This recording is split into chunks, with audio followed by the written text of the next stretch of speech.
What hasn't already been said about this game? I know it ain't breaking new ground to talk about why this game is so good, but damn, this game is so good. I said this in the last video, but story-based games are just not my cup of tea. Even more so for RPGs. So why did I, someone who has never touched a serious JRPG in my life, want to play Persona 5? Hey, this guy looks different from what I remember. When I saw people raving about this guy coming to Smash, I had to see what all the hype was about. It took me until last December to actually play the game, but once I did, I get it. It's good, and it changed my life out of 10. I could talk about Persona 5's music, its art, its characters, its setting, the gameplay, the story. Looks like I'm a little late to that. But even though those things are worth talking about, the one thing that stuck in my mind the most was Persona 5's philosophy.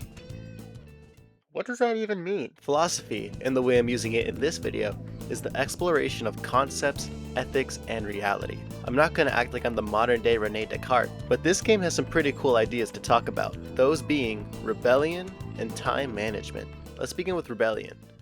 Spoilers beyond this point, but throughout the game we are shown corrupted adults who oppress, abuse, and exploit the youth of the world. Those adults manifest their corrupted desires as palaces, where we infiltrate and steal their heart to help them realize the error of their ways.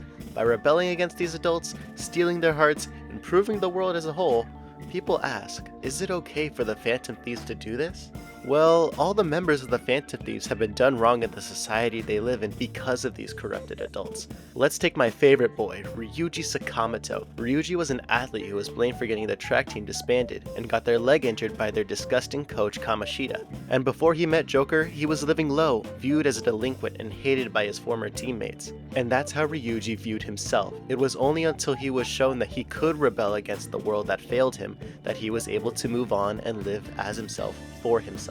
I absolutely love his social link. I relate to his story so much, and it's a perfect example of why the Phantom Thieves' rebellion is warranted. Because it's not necessarily rebellion against corruption, it's rebellion against inaction. The society they live in is ignorant to the issues that plague them, and that isn't limited to the adults. Everybody in society contains the ability to do something about the lives they live, but they don't know that they can make that change, whether that be from oppression or ignorance. An is a great example of this. Although she wanted to help her friend Shiho from the abuse Kamoshida was causing onto her, she was ultimately unhelpful due to Kamoshida's tyrannical hold on An.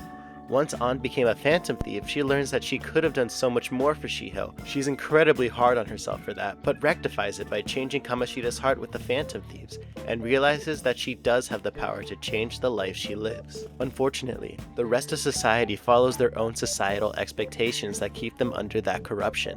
Even when politician Shido is defeated, the people of Japan don't believe the evil that plagued them. In fact, they advocate for another person to come along and continue what Shido started. This idea of society's collective cognition is personified through Yaldabaoth, the god of control.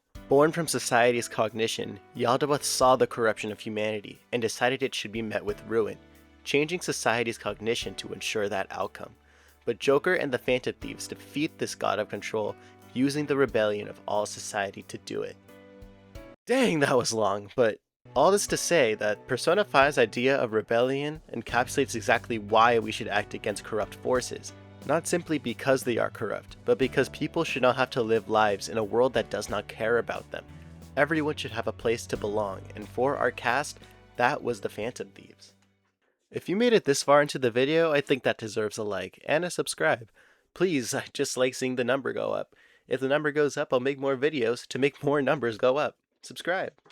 I know that first half kind of felt like I was speedrunning, but I just really want to talk about what happens next here, since this is what I believe to be the most impactful part of Persona 5, time management.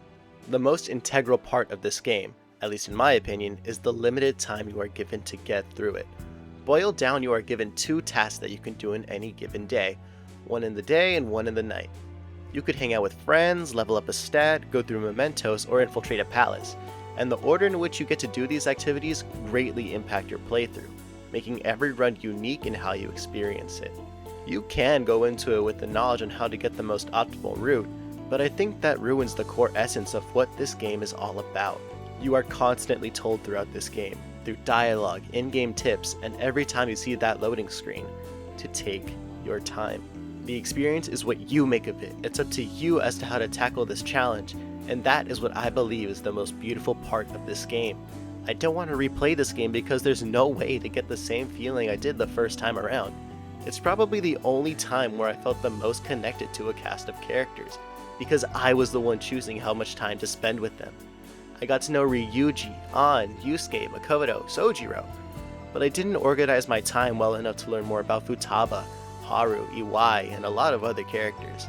Even though I do love them all, I genuinely was sad at the end of the game when I realized I couldn't spend any more time with them. And I feel like that's what made my experience so valuable. And this philosophy of taking your time is something I wish to implement into real life. Take your time because it's your time to take.